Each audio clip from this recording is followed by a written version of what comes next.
जय हिंद दोस्तों, मैं राजकुमार आप सभी का स्वागत करता हूं ज्ञानपीठ जीके पॉइंट के इस यूट्यूब चैनल पर।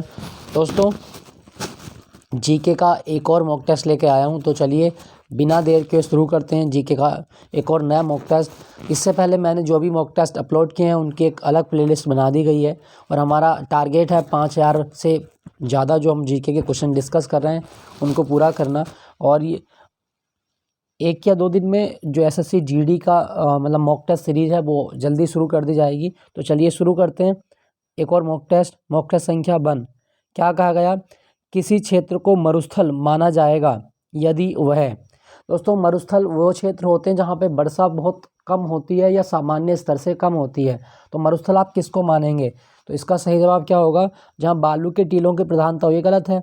जहाँ तापमान 42 डिग्री सेल्सियस से अधिक हो, ये भी गलत है। हाँ, वर्षा वार्षिक जो है वो 25 सेंटीमीटर से कम हो। दोस्तों, जो मरुस्थल होते हैं इनमें वर्षा सामान्यतः कम होती है और ऐसा क्षेत्र जहाँ पे 25 सेंटीमीटर से कम वर्षा हो वो मरुस्थल कहलाएगा। याद रखिएगा दोस्तों। अच्छा, मरुस्थल की बात कर रहे हैं तो मरुस्थल में उगने वाले पौधे क्या कहलाते हैं? दोस्तों, मरुस्थल में उगने वाले पौधों को जीरोफाइट कहा जाता है। वेरी इंपॉर्टेंट, जीरोफाइट्स क्या होते हैं? मरुस्थल में उगने वाले पौधे होते हैं। क्लियर हुआ? दूसरा, भारत में क्या कोई मरुस्थल भी है जो आपको याद रखना है? बिल्कुल, भारत में जो मरुस्थल है वो है थार का मरुस्थल। दोस्तों, थार का मरुस्थल जो है वो राजस्थान में है और इस मरुस्थल से एक नदी बहती है, वो है आपकी लूनी नदी। लूनी नदी थार के मरुस्थल से बहती है। Very important. और थार के मरुस्थल को द ग्रेट इंडियन डेजर्ट भी कहा जाता है। ग्रेट इंडियन डेजर्ट किसे कहा गया? तो थार के मरुस्थल को ग्रेट इंडियन डेजर्ट भी कहा जाता है। ये भी आप याद रखिएगा। ठीक है दोस्तों, एक चीज़ मैं आपको और बता देता हूँ कि थार का मरुस्थल का भाग पाकिस्तान में भी लगता है और थार के मरुस्थल के उस भाग को चोलिस्तान कहा जाता है। चोलिस्तान मरुस्थल कहाँ पर है? तो वो है आपका पाकिस्तान में। ठीक है दोस्तों, अगला एक और बात करें तो तनामी मरुस्थल आपको याद रखना है। तनामी, ये ऑस्ट्रेलिया का मरुस्थल है। तनामी बहुत आता है एग्जाम में। तनामी मरुस्थल कहाँ पर है? ऑस्ट्रेलिया। तकला मकान भी आप याद रखिएगा। तकला मकान मरुस्थल कहाँ पर है? तो तकला मकान है चीन में। तकला मकान मरुस्थल चीन में है। दूसरा, गोबी मरुस्थल आप याद रखिएगा। गोबी मरुस्थल ये मंगोलिया में है। गोबी मरुस्थल। नगेब मरुस्थल भी आप याद रखें। नगेब नगेब मरुस्थल ये इज़राइल में है। उसके बाद में दस्त एलुट मरुस्थल, ये भी पूछ लेता है एग्जाम में। दस्त एलुट मरुस्थल कहाँ पर है? तो दस्त एलुट है आपका ईरान में। वेरी इंपॉर्टेंट, ईरान का मरुस्थल है दस्त एलुट। चलिए दोस्तों, अगले प्रश्न की ओर चलते हैं। तो इसका सही जवाब क्या होगा? मरुस्थल आप किसको मानेंगे? जिसमें वर्षा 25 सेंटीमीटर से कम होती हो। चलिए अगले क्वेश्चन की ओर चलते हैं। निम्नलिखित दिए गए विकल्पों में कौन यमुना की सहायक नदी नहीं है? दोस्तों, यमुना की जो सहायक नदी है वो है चंबल बेतवा केन। तो इसका सही जवाब क्या होगा? Option C, Ghaghara. घाघरा यमुना की सहायक नदी नहीं है। इसको आप ऐसे याद रखें, CSB।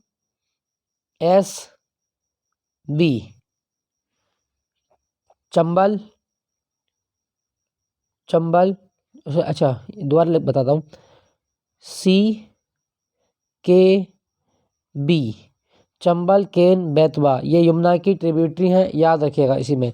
तो इसका सही जवाब क्या होगा? ऑप्शन सी, घाघरा यमुना की सहायक नदी नहीं है। अगला क्वेश्चन है, किस दर्रे से होकर ब्रह्मपुत्र नदी भारत में प्रवेश करती है? ये मैं बताना है दोस्तों। ब्रह्मपुत्र नदी जो भारत में प्रवेश करती है वो कौन से दर्रे से करती है? इसका सही जवाब होगा ऑप्शन बी, यांग्याप दर्रा। यांग्याप दर्रा से ब्रह्मपुत्र नदी भारत में प्रवेश करती है। आपको एक मैप दिखाता हूँ ब्रह्मपुत्र नदी का।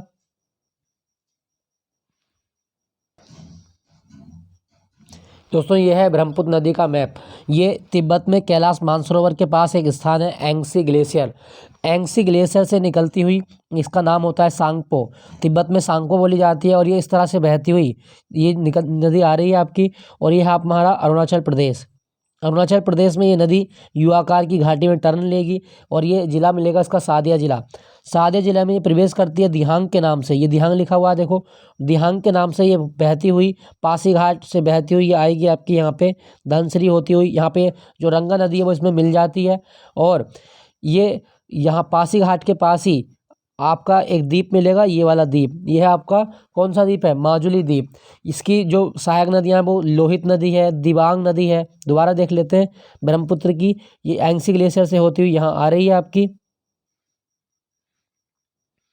एंगसी ग्लेशियर से ये होती हुई यहाँ आई और उसके बाद में दिहांग यहाँ पे मिली, लोहित नदी यहाँ से मिली, उसके बाद में माजुली द्वीप बनाती है यहाँ पे और ये होती हुई यहाँ पे ये असम में आ जाती है, गुवाहाटी से होती हुई ये बहती है यहाँ पे और यहाँ पे कई सारी नदियाँ मिलेंगी जैसे मानस नदी इसकी सहायक नदी है। उसके बाद में आपका तिपकई नदी ये यहाँ पे मिलती है आपकी, यहाँ से बहती है धुबरी। धुबरी असम का एक शहर है, यहाँ से होती हुई ये आएगी और ये तीस्ता नदी यहाँ पे मिल जाती है। देखो तीस्ता भी ब्रह्मपुत्र की सहायक है, धुबरी के पास ही मिलती है और इसके नीचे जाएगी साउथ में। साउथ में ये कहाँ जाएगी, बांग्लादेश में, और बांग्लादेश में ये जो है उसका नाम हो जाएगा जमुना। इधर से आपकी गंगा आती है और इधर से आपकी ब्रह्मपुत्र आती है, इन दोनों का मिलन हो जाता है इस जगह पर और इनकी धारा, एक छोटी सी धारा और आती है मेघना नदी। तो गंगा जिसको बांग्लादेश में पद्मा कहा जाता है, ब्रह्मपुत्र जिसको जमुना कहा जाता है, इन दोनों का मिलन हो जाता है आपका पद्मा और मेघना का मिलन, ये आपका जो बिंदु है यहाँ पे, और ये बंगाल की खाड़ी में गिर जाती है। दोस्तों जो आपकी ब्रह्मपुत्र नदी है इसका बांग्लादेश में नाम क्या है, जमुना है, और तिब्बत में क्या नाम है, तिब्बत में नाम है सांगपो। अरुणाचल प्रदेश में दिहांग के नाम से ये प्रवेश करती है। लोहित किसकी सहायक नदी है, ब्रह्मपुत्र की। ब्रह्मपुत्र को लाल नदी भी कहा जाता है, वेरी इंपॉर्टेंट, ब्रह्मपुत्र को लाल नदी भी कहा जाता है, याद रखना इसके बारे में। तो ये था ब्रह्मपुत्र का एक मैप, आपको कुछ समझ आया होगा। 3 का सही जवाब होगा ऑप्शन बी, यांगयाप दर्रे से गुजरती है ब्रह्मपुत्र नदी। चलिए अगले प्रश्न की ओर चलते हैं। 90 ईस्ट रिज कहाँ पर स्थित है। दोस्तों बड़ा फेमस क्वेश्चन है, 90 ईस्ट रिज कहाँ पर है। इसका सही जवाब होगा ऑप्शन ए, हिंद महासागर में स्थित है 90 east ridge, very important, Hind महासागर। दोस्तों जो भारत का लक्षद्वीप है वो कहाँ पे लगता है, लक्षद्वीप है आपका अंडमान निकोबार में, लक्षद्वीप। उसके बाद में आप याद रखिएगा प्रशांत महासागर में रिंग्स ऑफ फायर भी बनती है। रिंग्स ऑफ फायर का निर्माण कहाँ होता है, तो प्रशांत महासागर में रिंग्स ऑफ फायर का निर्माण भी होता है। इसका सही जवाब क्या होगा, option A, 90 east ridge, Hind महासागर। ठीक है दोस्तों अगले प्रश्न की ओर चलते हैं। भारत में गरीबी के निर्धारण हेतु योजना आयोग ने किस वर्ष सुरेश तेंदुलकर समिति का गठन किया था। दोस्तों सुरेश तेंदुलकर समिति जो बनी भारत में, ये बनी थी सन 2004 में। Option B is the right answer, सन 2004। याद रखना सुरेश तेंदुलकर समिति ये किससे संबंधित है, गरीबी के निर्धारण के लिए संबंधित है। चलिए अगले प्रश्न की ओर चलते हैं। क्वेश्चन संख्या 6, इसमें बताना है कि प्राथमिक क्षेत्र में क्या चीज़ें शामिल होती हैं और द्वितीयक क्षेत्र में क्या चीज़ें शामिल होती हैं। दोस्तों प्राथमिक क्षेत्र कृषि का क्षेत्र है, मतलब कुक्कुट पालन, मधुमक्खी पालन, ये सारे प्राथमिक क्षेत्र में आते हैं। द्वितीयक क्षेत्र का मतलब है कि उद्योग धंधे विकसित हों, तो द्वितीयक में क्या आएगा आपका, वो आएगा आपका जूते का कारखाना उद्योग धंधे में आ गया। तृतीयक ये सेवा क्षेत्र होता है, तो इसको सलाहकारी संस्था भी कहा जाता है। बैंकिंग हो गई आपकी, परिवहन हो गया, ये सब किस में आएंगे आपके, ये तृतीयक क्षेत्र में आते हैं। तो प्राथमिक क्षेत्र में मधुमक्खी पालन, द्वितीयक क्षेत्र में कारखाने और तृतीयक में सलाहकारी संस्था। इसका सही जवाब बनेगा आपका 2, 3, 1, option A is the right answer. अगले क्वेश्चन की ओर चलते हैं। क्वेश्चन है पश्चिम बंगाल का रानीगंज किस लिए प्रसिद्ध है। दोस्तों पश्चिम बंगाल का जो रानीगंज है, यहाँ पर भारत की पहली कोयला खदान बनी थी और इस कोयला खदान का नाम क्या है, इस कोयला खदान का नाम है रानीगंज। तो रानीगंज कोयले के लिए प्रसिद्ध है, वेरी इंपॉर्टेंट, याद रखिएगा। दोस्तों हम बात करें लौह अयस्क के लिए, तो बादाम पहाड़ की खान आप याद रखें, उड़ीसा में खान है बादाम पहाड़ की खान, यहाँ से लौह अयस्क निकाला जाता है। एक खान और आप याद रखिएगा, बेलाडीला की खान, ये छत्तीसगढ़ में है, वेरी इंपॉर्टेंट, ये भी लौह अयस्क के लिए प्रसिद्ध है। दोस्तों कॉपर की बात करें तो राजस्थान का जो खेतड़ी है वो कॉपर के लिए प्रसिद्ध है। राजस्थान का खेतड़ी जो खाने हैं वो किसके लिए प्रसिद्ध है, कॉपर के लिए। लेड मतलब शीशे के लिए बात करें तो शीशे की एक ही खान भारत में सबसे मुख्य है, वो है आपकी जवार की खान। जवार की खान ये शीशा उत्पादन के लिए जानी जाती है। तो पश्चिम बंगाल का रानीगंज ये आपका कोयले के लिए। रानीगंज का वो एक भाग और भी है झरिया भाग झारखंड में आता है, ये भी कोयले की खदान के लिए प्रसिद्ध है। दोस्तों एक इंपॉर्टेंट क्वेश्चन आपको बता देता हूँ, लिग्नाइट कोयले के भंडार भारत में कहाँ मिलते हैं। लिग्नाइट कोयले के भंडार तमिलनाडु में मिलते हैं, नवेली ये लिग्नाइट कोयले के भंडार है और ये तमिलनाडु का क्षेत्र है। ठीक है दोस्तों, कोयले की सबसे अच्छी किस्म कौन सी होती है, तो कोयले की सबसे अच्छी किस्म है एंथ्रासाइट, फिर बिटुमिनस, फिर लिग्नाइट, फिर पीत कोयला, ABLP। इसी क्रम में आपको याद रखना है सबसे उत्तम क्वालिटी का कोयला एंथ्रासाइट, बिटुमिनस, लिग्नाइट और पीत कोयला, वेरी इंपॉर्टेंट। अगला क्वेश्चन, कार्बन टैक्स लगाने वाला दुनिया का पहला देश कौन सा था। तो कार्बन टैक्स की शुरुआत हुई थी फिनलैंड से, फिनलैंड इसका सही जवाब होगा। फिनलैंड की राजधानी हेलसिंकी, वेरी इंपॉर्टेंट। और फिनलैंड को 1000 झीलों की भूमि भी कहा जाता है। 1000 झीलों की भूमि किसे कहा जाता है? फिनलैंड को कहा जाता है। ठीक है दोस्तों, यहाँ पे लिखा है जर्मनी। जर्मनी की संसद को कहा जाता है बुंडसटैग। जर्मनी की संसद को बुंडसटैग कहा जाता है, वेरी इंपॉर्टेंट। और ब्रिटेन, ब्रिटेन की राजधानी लंदन है। ब्रिटेन की संसद को कहा जाता है पार्लियामेंट। और पार्लियामेंट जिस भवन में आयोजित होती है उसको बोला जाता है Westminster palace. Westminster palace, very important. Westminster palace में किस देश की संसद लगती है? ब्रिटेन की संसद लगती है वेस्टमिनिस्टर पैलेस में। दोस्तों यहाँ पे एक चीज़ मैं आपको और बता दूं, जो जर्मनी है इसकी राजधानी बर्लिन है। और जर्मनी का संविधान बीमर का संविधान कहलाता है। बीमर का संविधान किसे कहा जाता है? जर्मनी के संविधान को कहा जाता है। ब्रिटेन के प्रधानमंत्री कौन बने? तो ब्रिटेन के 57वें प्रधानमंत्री हैं ऋषि सुनाक। ऋषि सुनाक कंजर्वेटिव पार्टी के नेता हैं, आप याद रखिएगा। तो कार्बन टैक्स लगाने वाला दुनिया का पहला देश कौन सा था? सही जवाब होगा ऑप्शन बी, फिनलैंड था। अगले क्वेश्चन की ओर चलते हैं। क्वेश्चन संख्या 9, संविधान सभा की प्रारूप समिति के अध्यक्ष कौन थे?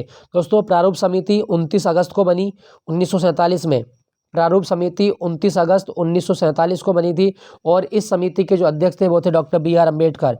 संविधान के जनक कहे जाने वाले डॉक्टर B.R. अम्बेडकर ये संविधान की प्रारूप समिति के अध्यक्ष है। दोस्तों एक चीज़ मैं बता दूं, अम्बेडकर की आत्मकथा आपके एग्जाम में पूछी जाती है, वो है waiting for visa. Waiting for visa किसकी आत्मकथा है?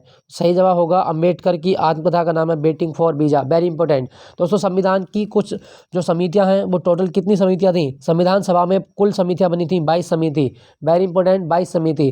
जैसे कुछ समिति आपको दिखा देता हूँ, ये कुछ समितियां हैं। जैसे संविधान की प्रारूप समिति के अध्यक्ष कौन है? तो वो है डॉक्टर B.R. अम्बेडकर। उसके बाद में संघ संविधान समिति पंडित जवाहरलाल नेहरू, प्रांतीय संविधान समिति वल्लभ भाई पटेल, कार्य संचालन समिति राजेंद्र प्रसाद, अल्पसंख्यक समिति या मूल अधिकार समिति वल्लभ भाई पटेल, और झंडा समिति JB कृपलानी, वेरी इंपॉर्टेंट। ये आप याद रखिएगा, संविधान सभा की समितियों के जो प्रमुख अध्यक्ष हैं उनके नाम पूछे जाते हैं। ठीक है दोस्तों, चलिए अगले समिति के अध्यक्ष कौन थे? Doctor B.R. अम्बेडकर। जवाहरलाल नेहरू, इनकी किताब है discovery of India, very important. Discovery of India किसके द्वारा लिखी गई है? दोस्तों डिस्कवरी ऑफ इंडिया ये पंडित जवाहरलाल नेहरू की किताब है। और राजेंद्र प्रसाद ऑप्शन में है, इनकी किताब है इंडिया डिवाइडेड। इंडिया डिवाइडेड पुस्तक किसके द्वारा लिखी गई है? राजेंद्र प्रसाद की पुस्तक है इंडिया डिवाइडेड। अगले क्वेश्चन की ओर चलते हैं। इसमें कहा गया भारतीय संविधान में न्यायिक पुनर्वलोकन की व्यवस्था किस देश से ली गई है? दोस्तों न्यायिक पुनर्वलोकन की जो व्यवस्था हमने ली है वो ली है अमेरिका के संविधान से। ऑप्शन ए सही जवाब है, अमेरिका का संविधान। दोस्तों अमेरिका के संविधान से मौलिक अधिकार भी लिए गए हैं। मौलिक अधिकार कहाँ से लिए हमने? अमेरिका के संविधान से। प्रस्तावना का विचार कहाँ से लिया गया? अमेरिका के संविधान से, लेकिन प्रस्तावना की भाषा ऑस्ट्रेलिया से ली गई है। एक चीज़ मैं आपको और बता दूं, अमेरिका से हमने महाभियोग की प्रक्रिया भी ली है। महाभियोग की प्रक्रिया अमेरिका के संविधान से ली है। उसके बाद में अमेरिका से हमने लिए हैं सुप्रीम कोर्ट और हाई कोर्ट के जजों को हटाने की प्रक्रिया। ब्रिटेन, भारत में एकल नागरिकता की जो अवधारणा है वो कहाँ से ली? ब्रिटेन के संविधान से ली गई। संसदीय व्यवस्था जो ली गई है ब्रिटेन के संविधान से ली गई है। उसके बाद में रिट का जो कॉन्सेप्ट है वो भी ब्रिटेन के संविधान से लिया गया है। आयरलैंड के संविधान से हमने DPSP को लिया है, वेरी इंपॉर्टेंट। DPSP हमने कहाँ से लिए? आयरलैंड से। राज्यसभा में जो 12 सदस्यों का नामांकन होता है राष्ट्रपति द्वारा, वो की प्रक्रिया हमने आयरलैंड से ली। और कनाडा से हमने ली संघ की अवधारणा। भारत राज्यों का संघ है, संघ की अवधारणा कनाडा से ली। अवशिष्ट सूची, अवशिष्ट सूची कहाँ से ली गई है? तो कनाडा से ली गई है अवशिष्ट सूची। राज्यपाल का पद कहाँ से लिया गया? तो राज्यपाल का पद भी कनाडा से लिया गया है। ठीक है दोस्तों, तो इसका सही जवाब होगा न्यायिक पुनर्वलोकन अमेरिका से लिया गया, ऑप्शन ए। क्वेश्चन संख्या 11, क्वेश्चन संख्या 11, वित्त विधेयकों के बारे में विशेष उपबंध संविधान के किस अनुच्छेद में वर्णित है? दोस्तों जो फाइनेंस बिल होते हैं इनका आर्टिकल कौन सा है? वो है आर्टिकल 117। लेकिन मनी बिल पूछता है एग्जाम में, तो मनी बिल का जो आर्टिकल है वो है, मनी बिल की परिभाषा आर्टिकल 110 में लिखी गई है। लेकिन मनी बिल को पेश करने या पारित करने की प्रक्रिया अनुच्छेद 109 में है। याद रखना, प्रक्रिया 109, परिभाषा 110। तो इसका सही जवाब होगा ऑप्शन बी, 117 में लिखा गया वित्त विधेयकों के बारे में। अच्छा, यहाँ पे अनुच्छेद 280 लिखा गया है। भारत में जो वित्त आयोग है, वित्त आयोग का गठन राष्ट्रपति द्वारा 5 वर्ष के लिए किया जाता है। वित्त आयोग का आर्टिकल कौन सा है? वो है आपका आर्टिकल 280। अनुच्छेद 368, अनुच्छेद 368 संबंधित है संविधान में संशोधन करने की प्रक्रिया से। भाग 20 में आता है ये। और संविधान संशोधन करने की प्रक्रिया दक्षिण अफ्रीका से ली गई है, ये भी आप याद रखिएगा, दक्षिण अफ्रीका। अगला इसमें लिखा हुआ अनुच्छेद 121। अनुच्छेद 121 में कहा गया कि संसद सुप्रीम कोर्ट के किसी जज या हाई कोर्ट के किसी जज के कर्तव्यों के निर्वहन के बारे में चर्चा नहीं करेगी। तो सुप्रीम कोर्ट के जज पर या उसके कार्यों पर संसद में चर्चा नहीं की जा सकती, ये लिखा गया अनुच्छेद 121 में। तो हमसे पूछा गया था वित्त विधेयक के बारे में, तो वो है आपका अनुच्छेद 117, वेरी इंपॉर्टेंट, अनुच्छेद 117। अगला क्वेश्चन, संघ और राज्यों के अधीन सेवाएं किस भाग में उल्लेखित की गई हैं? तो संघ और राज्य के बीच जो अधीन सेवाएं हैं वो कौन से भाग में आती हैं संविधान के? तो 12 का सही जवाब होगा ऑप्शन सी, भाग 14 में लिखी गई हैं, भाग 14। दोस्तों हम बात करें भाग 20, तो भाग 20 जो है, भाग 20 में क्या है? संविधान संशोधन की प्रक्रिया। भाग 20 में है संविधान संशोधन की प्रक्रिया, याद रखिएगा। भाग 11 में क्या लिखा गया? भाग 11 में लिखा गया है केंद्र और राज्यों के संबंध, केंद्र राज्य संबंध लिखा गया है भाग 11 में। और भाग 13 में क्या लिखा गया? भाग 13 में लिखा गया भारतीय क्षेत्र में व्यापार और वाणिज्य का समागम, भारतीय क्षेत्र में व्यापार और वाणिज्य का समागम भाग 13 में लिखा गया है। तो इसका सही जवाब होगा आपका ऑप्शन सी। भाग 14 में राज्य और संघ के अधीन सेवाएं लिखी गई हैं। अगले क्वेश्चन की ओर चलते हैं, क्वेश्चन संख्या 13, बंदी प्रत्यक्षीकरण। बंदी प्रत्यक्षीकरण मतलब रिट है, रिट जो व्यवस्था है, 5 प्रकार के रिट की व्यवस्था भारतीय संविधान में दी गई हैं, तो इनको हमें सुमेलित करना है। तो देखें, बंदी प्रत्यक्षीकरण का अर्थ क्या होता है? सशरीर प्रस्तुत होना। परमादेश का मतलब क्या होता है? तो परमादेश का मतलब है हम आदेश देते हैं, बी कमांड। प्रतिषेध का मतलब है अधीनस्थ न्यायालय के लेख। अधिकार परीक्षा, आपका क्या अधिकार है? What is your authority? तो ये आप याद रखिएगा, बंदी प्रत्यक्षीकरण सशरीर प्रस्तुत होना, परमादेश हम आदेश देते हैं, प्रतिषेध अधीनस्थ न्यायालय, और अधिकार परीक्षा अधिकार। दोस्तों भारतीय संविधान में जो रिट की व्यवस्था है वो अनुच्छेद 32 के तहत सुप्रीम कोर्ट में और अनुच्छेद 226 के तहत हाई कोर्ट में दायर की जा सकती है। रिट जो है वो 5 प्रकार की रिट हमारे संविधान में लिखी गई हैं, और रिट का कॉन्सेप्ट लिया था ब्रिटेन से, याद रखिएगा दोस्तों। और मौलिक अधिकारों के हनन होने पर ही रिट जारी होती हैं, याद रखेंगे इसके बारे में। तो इसका सही जवाब क्या बनेगा? इसका सही जवाब बनना है 1 चौथे से मेल खा रहा है, 2 3 से मेल खा रहा है, तो 4 3 2 1, ऑप्शन डी 4 3 2 1। अगले प्रश्न की ओर चलते हैं, संसदीय शासन में वास्तविक कार्यपालिका शक्ति किसके पास होती है? दोस्तों संसदीय कार्यपालिका जो होती है, मतलब संसदीय शासन में वास्तविक कार्यपालिका, वो हमेशा प्रधानमंत्री और उसकी मंत्रिपरिषद होती है, वेरी इंपॉर्टेंट। राष्ट्रपति संसदीय शासन में नाम मात्र की कार्यपालिका है, केवल नाम मात्र का प्रमुख होता है, मतलब कार्यपालक है, लेकिन वास्तविक जो सारे कार्य करता है वो कौन करता है? प्रधानमंत्री करता है। ठीक है दोस्तों, अनुच्छेद 75 के अनुसार, अनुच्छेद 75 के अनुसार कहा गया कि प्रधानमंत्री की नियुक्ति राष्ट्रपति के द्वारा की जाएगी। ठीक है दोस्तों, राष्ट्रपति भारत का प्रथम नागरिक है, ये भी आप याद रखें। संसद लिखा गया है, भारत की संसद, इसके 2 सदन है, लोकसभा राज्यसभा, और इसका एक अंग और है वो है राष्ट्रपति। आर्टिकल 79 संसद से संबंधित है। अगले क्वेश्चन की ओर चलते हैं, निम्नलिखित में से कौन संघीय बजट की तैयारी और उसे संसद में पेश करने के लिए उत्तरदायी है? दोस्तों बजट को तैयार करने की जिम्मेदारी भारत के वित्त मंत्रालय के पास होती है, और वित्त मंत्रालय का कौन सा विभाग है? वो है आपका आर्थिक कार्य विभाग। आर्थिक कार्य विभाग बजट को तैयार करता है, ये भी आप याद रखिएगा। दोस्तों बजट शब्द हमारे संविधान में नहीं है, इसकी जगह अनुच्छेद 112 में वार्षिक वित्तीय विवरण शब्द का प्रयोग किया गया है। वार्षिक वित्तीय विवरण, एनुअल फाइनेंस स्टेटमेंट का उल्लेख किया गया है। और बजट जो है वो भारत की राजकोषीय नीति का हिस्सा होता है, याद रखना। बजट कौन सी नीति का हिस्सा है? राजकोषीय नीति। राजकोषीय नीति भारत का वित्त मंत्रालय बनाता है। राजकोषीय नीति भारत सरकार के आय और व्यय से संबंधित होती है। दोस्तों एक और इम्पोर्टेंट आपको चीज़ बताता हूँ कि भारत में सबसे पहली बार बजट 18 फरवरी 1860 को किसने पारित किया था? James Wilson. भारत में बजट का जनक किसे माना जाता है? जेम्स विल्सन को भारत में बजट का जनक माना जाता है, very important. James Wilson Bharat में बजट के जनक माने जाते हैं। ठीक है दोस्तों, चलिए अगले प्रश्न की ओर चलते हैं। इसका सही जवाब क्या होगा? ऑप्शन ए, आर्थिक कार्यों का विभाग ये बजट की तैयारी करता है। अगला क्वेश्चन है आपका, उच्चतम न्यायालय में संविधान के निर्वाचन के संबंधित मामले की सुनवाई करने के लिए न्यायाधीशों की सदस्य संख्या कितनी होनी चाहिए? दोस्तों भारत के संविधान में जो कॉलेजियम की व्यवस्था है वो है आपकी 5। एक कॉलेजियम में कम से कम 5 न्यायाधीश होने चाहिए सुप्रीम कोर्ट के। तो सही जवाब होगा आपका ऑप्शन ए, 5 जज होने चाहिए। दोस्तों हम सुप्रीम कोर्ट की बात कर रहे हैं तो भारत का सुप्रीम कोर्ट की जो पहली सिटिंग हुई थी वो हुई थी आपकी 28 जनवरी 1950। 28 जनवरी 1950 को ये पहली सिटिंग हुई और हीरालाल जेकानिया भारत के सुप्रीम कोर्ट के पहले जज थे। हीरालाल जे कानिया, वेरी इंपॉर्टेंट। दोस्तों सुप्रीम कोर्ट की जो कुल पावर है वो कितनी है जजों की संख्या की, वो है आपकी 33 + 1। और अभी के लिए जो भारत के 50वें मुख्य जज हैं वो है DY चंद्रचूड़। तो इसका सही जवाब होगा ऑप्शन ए 5 जज होने चाहिए कॉलेजियम में। अगला क्वेश्चन, औरंगजेब के संबंध में कौन सा कथन असत्य है, यह हमें बताना है। दोस्तों औरंगजेब के संबंध में कौन सा कथन असत्य है? औरंगजेब सभी धर्म को मानता था, ये बिल्कुल सही है। उसके बाद में इसने गुरु अर्जुन देव को फांसी दिलवा दी। दोस्तों गुरु अर्जुन देव को फांसी नहीं दिलवाई थी औरंगजेब ने फांसी दिलवाई थी गुरु तेग बहादुर को। गुरु तेग बहादुर को फांसी पर मतलब इनकी हत्या करवा दी तेग बहादुर। तो इसका सही जवाब बनेगा ऑप्शन बी, यही कथन असत्य है। तेग बहादुर, इन्हें हिंद की चादर भी कहा जाता है। अच्छा, कब फांसी दिलवाई थी? 1675 ईस्वी में।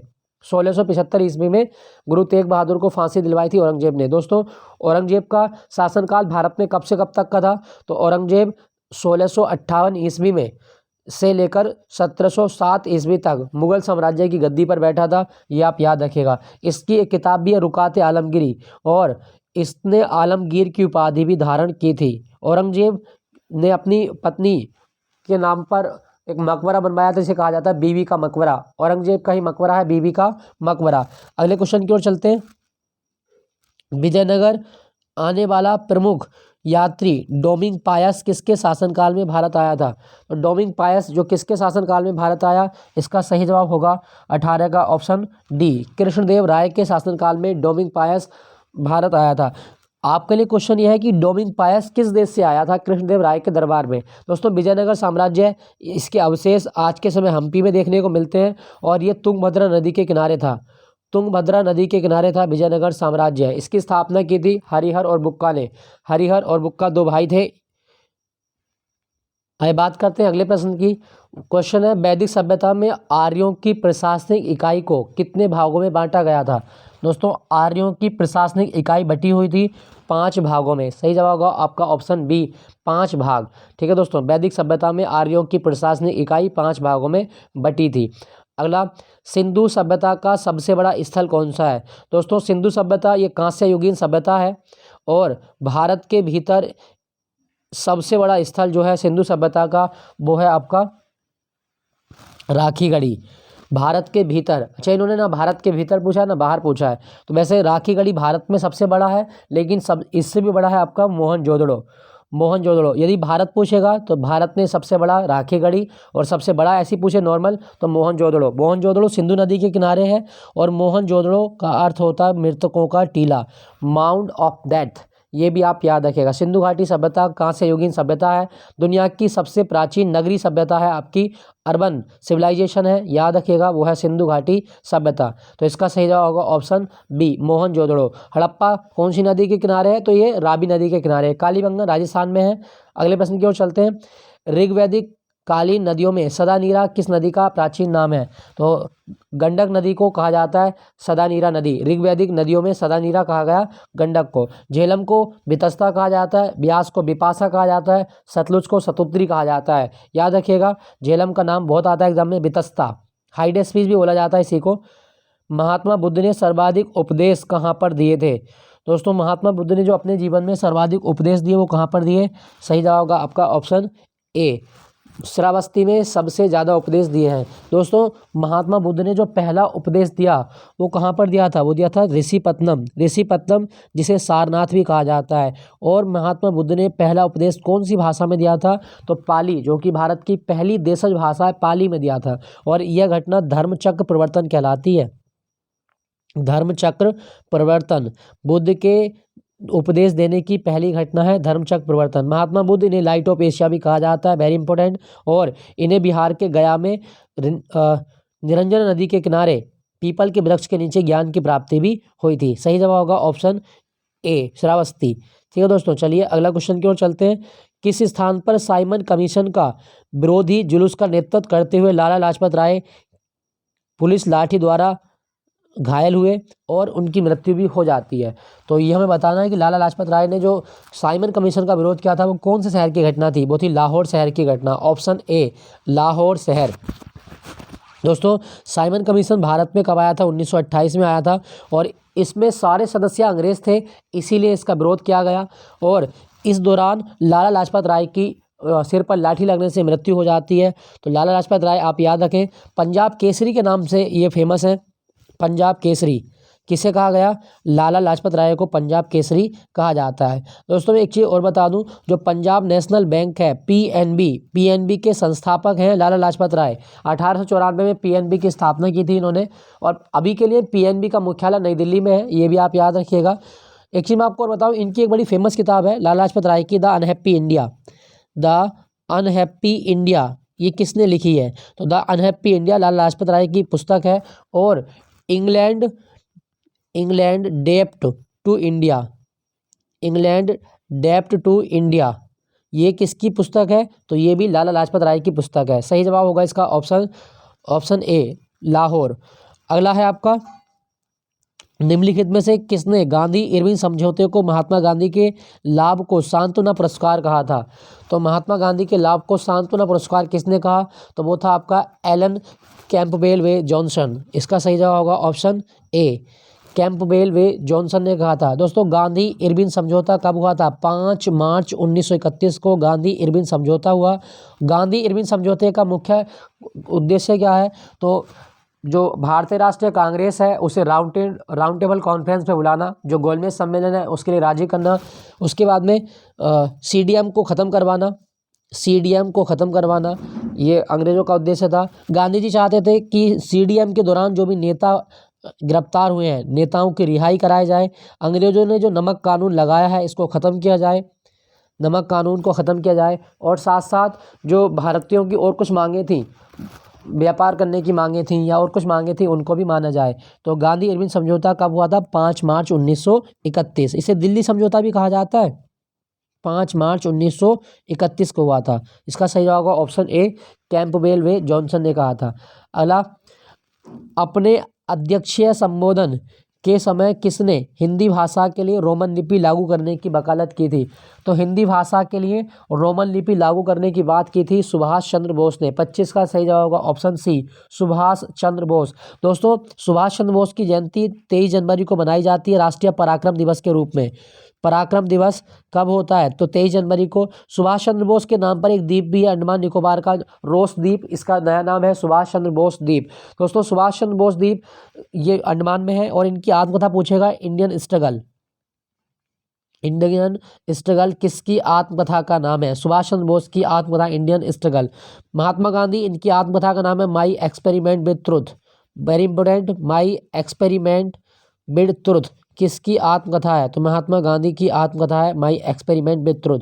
दादा भाई नेहरू जी, इन्हें भारत का ग्रैंड ओल्ड मैन कहा जाता है और इनकी पुस्तक है poverty and un British rule in India. Poverty and un British rule in India. Poverty and un British rule in India, ये भी आप याद रखिएगा। उसके बाद में Jawaharlal Nehru, discovery of India लिखी। स्वतंत्र भारत के पहले प्रधानमंत्री बने थे जवाहरलाल नेहरू। 14 नवंबर विश्व बाल दिवस मनाया जाता है इनके जन्मदिन पर, चिल्ड्रन डे।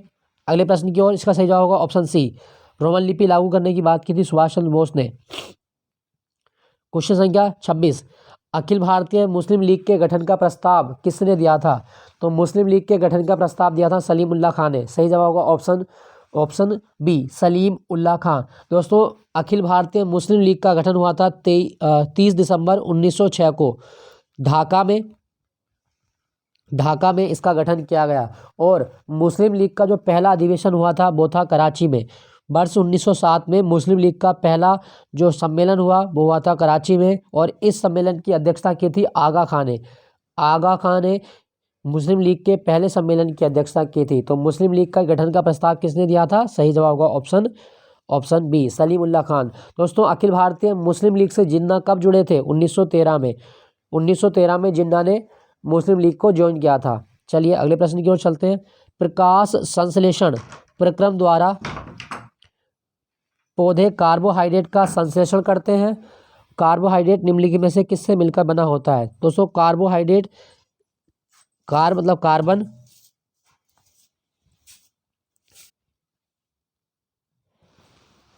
कार्बोहाइड्रेट का संश्लेषण करते हैं। कार्बोहाइड्रेट किससे बना होता है? दोस्तों कार मतलब कार्बन, हाइड्रेट मतलब H2O।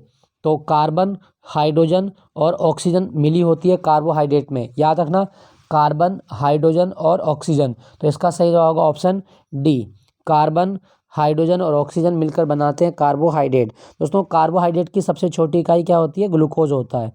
कार्बोहाइड्रेट की सबसे छोटी इकाई है ग्लूकोज, याद रखिएगा। प्रकाश संश्लेषण सबसे अधिक होता है कौन से रंग में? तो लाल रंग का जो प्रकाश है उसमें प्रकाश संश्लेषण सबसे अधिक होता है, याद रखिएगा, ये बड़ा इंपॉर्टेंट है। अगला क्वेश्चन, निम्नलिखित में से कौन पादप हार्मोन नहीं है?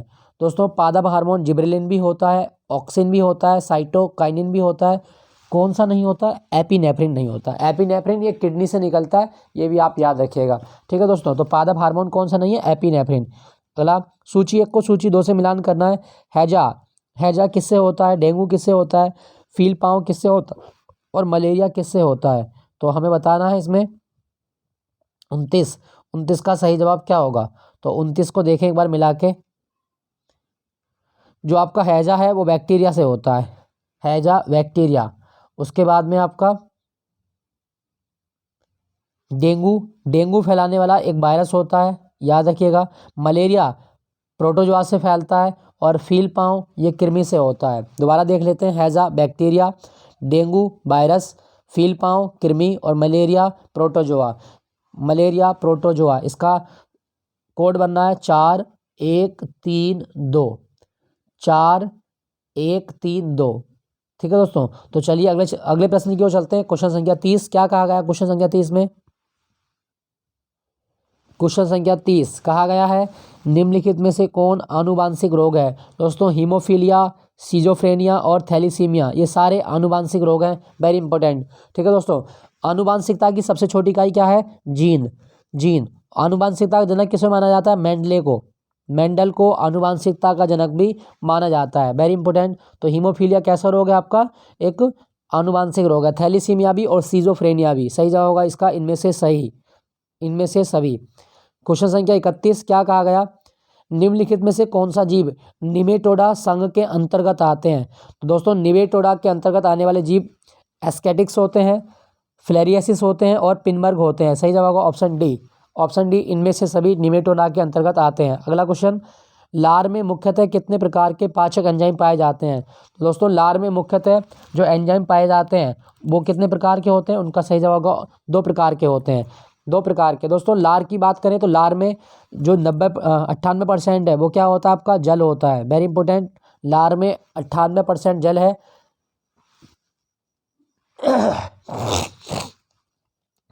दोस्तों लार का काम क्या होता है? लार में एक एंजाइम होता है आपका टाइलिन, टाइलिन को एमाइलेज भी कहा जाता है।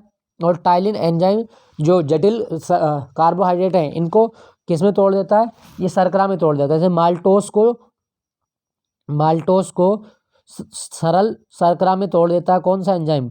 टाइलिन एंजाइम, ठीक है दोस्तों। अच्छा, मानव में लाल ग्रंथियों की संख्या कितनी होती है? मानव में लाल ग्रंथि होती है 3 जोड़ी, 3 जोड़ी लाल ग्रंथि। सबसे बड़ी लाल ग्रंथि कौन सी है? तो पैरोटिड सबसे बड़ी लाल ग्रंथि है। उसके बाद में सब मैंडिबुलर होती है, सब मैंडिबुलर,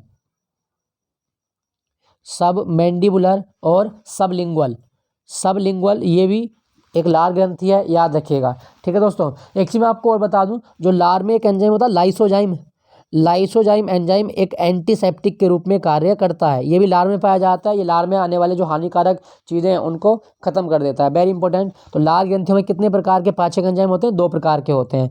अगले क्वेश्चन की ओर, निम्नलिखित में से किसे कोशिका का ईंधन कहा जाता है? तो कोशिका का ईंधन किसे कहा गया? दोस्तों जो हमारे शरीर में ऊर्जा मिलती है वो ग्लूकोज से मिलती है, तो सही जवाब होगा आपका ऑप्शन बी, ग्लूकोज। कार्बोहाइड्रेट की सबसे छोटी इकाई ग्लूकोज है और हमारे शरीर में जो एनर्जी देता रहता है हमें वो है आपका ग्लूकोज। ग्लूकोज ग्लाइकोजन के रूप में लीवर में जाके स्टोर भी हो जाता है। ग्लाइकोजन ये आपकी रिजर्व एनर्जी होती है, याद रखना। यहाँ पे लिखा गया आपका लैक्टोज दुग्ध में कौन सी शर्करा पाई जाती है? मिल्क शुगर किसे कहा जाता है? लैक्टोज को। केन शुगर किसे कहा जाता है? सुक्रोज को केन शुगर कहा जाता है। अगले क्वेश्चन की ओर, क्वेश्चन संख्या 34, इसमें कहा गया कि अधिकांश कीट श्वसन करते हैं किससे? दोस्तों कीटों के पास जो श्वसन का अंग है वो है उनका बातक तंत्र, ट्रैकिया जिसको कहा जाता है। सही जवाब होगा 34 का ऑप्शन बी, बातक तंत्र या ट्रैकिया से कीट श्वसन करते हैं। दोस्तों कीटों का अध्ययन क्या कहलाता है? एंटोमोलॉजी कहलाता है। कीटों का अध्ययन एंटोमोलॉजी, वेरी इंपॉर्टेंट, ये भी आप याद रखिएगा। अच्छा, मछलियां किससे श्वसन करती हैं? क्लोम से। और मानव का श्वसन अंग क्या है? वो फेफड़े होते हैं। त्वचा से, जैसे छिपकली हो गई, सांप हो गए, या जो ऐसे प्राणी जो जिनका शरीर का तापमान अनियत रहता है, जो नियत तापी नहीं है, वो त्वचा से भी सांस लेते हैं। मेंढक भी सांस लेता है त्वचा से। अच्छा, आपसे पूछेगा मकड़ी का श्वसन अंग क्या है? तो मकड़ी में श्वसन के लिए होते हैं बुक लंग्स, वेरी इंपॉर्टेंट। अगले क्वेश्चन की ओर चलते हैं। तो इसका सही जवाब होगा ऑप्शन बी, ट्रैकिया या बातक तंत्र। साबुन के पतले झाग में चमकदार रंगों का बनना किस परिघटना का उदाहरण है? दोस्तों साबुन के पतले भाग में जो रंग बनते हैं वो परावर्तन और व्यतिकरण दोनों के कारण बनते हैं। इसका सही जवाब होगा ऑप्शन ए, परावर्तन और व्यतिकरण, वेरी इंपॉर्टेंट। साबुन के झाग का चमकदार दिखना ये व्यतिकरण और परावर्तन का उदाहरण है। अगला क्वेश्चन, तंतु प्रकाशिकी संचार से संकेत किस रूप में प्रवाहित होता है? दोस्तों जो ऑप्टिकल फाइबर है इसमें किस प्रकार से तो तरंगे चलती हैं वो है आपका प्रकाश तरंगे ऑप्टिकल फाइबर में प्रयुक्त की जाती है, याद रखिएगा, वेरी इंपॉर्टेंट। अगला क्वेश्चन, यदि एक लोलक को भूमध्य रेखा से ध्रुवों की ओर ले जाया जाए तो उसका आवर्तकाल पर क्या प्रभाव पड़ेगा? दोस्तों यदि आप लोलक को भूमध्य रेखा से ध्रुवों की ओर लेके जा रहे हैं तो क्या होगा? भूमध्य रेखा से ध्रुवों की ओर लेके जाने पर उसका आवर्तकाल न्यूनतम होगा। रीजन क्या है? क्योंकि पृथ्वी के ऊपर या नीचे जाने पर जी के मान में परिवर्तन होता रहता है, तो इस कारण इसका आवर्तकाल न्यूनतम हो जाएगा। अगला क्वेश्चन, साबुन के बुलबुले के अंदर का जो दाब वायुमंडलीय दाब से ज़्यादा होता है, कम होता है या बराबर होता है? दोस्तों साबुन के बुलबुले के भीतर का दाब वायुमंडलीय दाब से हमेशा अधिक होगा। अगर कम होता तो बुलबुला बनता ही नहीं, ये फूट जाता। तो इसका सही जवाब है आपका ऑप्शन ए, वायुमंडलीय दाब से अधिक होता है। अगला क्वेश्चन, जब एक वस्तु एक समान वृत्तीय वेग से त्वरित होती है तो निम्नलिखित में से कौन सा परिवर्तित होगा? दोस्तों ये कोई वृत्तीय पथ है और इस पर वस्तु घूमे जा रही है, इसका वेग बदलता रहेगा और जब वेग बदलेगा तो दिशा भी बदलती रहेगी। तो इसका सही जवाब होगा आपका ऑप्शन डी, दिशा परिवर्तित होती रहती है। ठीक है दोस्तों, चलिए अगले प्रश्न की ओर। किस अक्रिय गैस को छोड़कर सभी उत्कृष्ट गैसों के परमाणु की अंतिम कक्षा में 8 इलेक्ट्रॉन विद्यमान है? तो इसका सही जवाब होगा ऑप्शन ए, हीलियम जो है इसकी कक्षा में 8 इलेक्ट्रॉन विद्यमान नहीं है। क्यों? क्योंकि हीलियम 2H ही होता है, 2He कोष पूरा है लेकिन 8 इलेक्ट्रॉन नहीं होते। तो 2 आप रखें इसको तो 1s2, सिंपली दो इलेक्ट्रॉन आएंगे, तो 8 नहीं है हीलियम को छोड़कर। बाकी आर्गन में, रेडॉन में, जीनोन में, सब में क्या होते हैं आपके 8 इलेक्ट्रॉन होते हैं। दोस्तों यहाँ पे लिखा गया जीनोन, स्ट्रेंजर गैस कहा जाता है जीनोन को स्ट्रेंजर गैस कहा जाता है, वेरी इंपॉर्टेंट। और जो बल्ब होते हैं इसमें कौन सी गैस भर सकते हो आप? इसमें आर्गन भी भर सकते हो, नाइट्रोजन भी भर सकते हो। क्या आप बता सकते हो जो चिप्स के पैकेट होते हैं, लेज वगैरह, कुरकुरे वगैरह, इनमें कौन सी गैस भरी जाती है? यह आपके लिए क्वेश्चन है, चिप्स के पैकेट या लेज में कौन सी गैस होती है, ये हमें बताना है। चलिए अगले प्रश्न की ओर चलते हैं, क्वेश्चन संख्या 41। इसमें कहा गया अम्ल धातु कार्बोनेट के साथ क्रिया करके कौन सी गैस का निर्माण करते हैं? तो दोस्तों अम्ल धातु कार्बोनेट के साथ क्रिया करके जो गैस बनाएंगे वो बनते हैं carbon dioxide, very important, carbon dioxide. दोस्तों कार्बन डाइऑक्साइड, इसी के कारण रोटी फूलती है, ये आप याद रखिएगा। मनुष्य जब सांस को छोड़ता है तो कौन सी गैस को छोड़ता है? तो कार्बन डाइऑक्साइड को छोड़ता है। वायुमंडल में कार्बन डाइऑक्साइड का प्रतिशत कितना है? 0.03% कार्बन डाइऑक्साइड का प्रतिशत होता है और ये पृथ्वी का तापमान बढ़ाती है। अगला क्वेश्चन संख्या 42। निम्नलिखित में से किसे चाकू से काटा जा सकता है?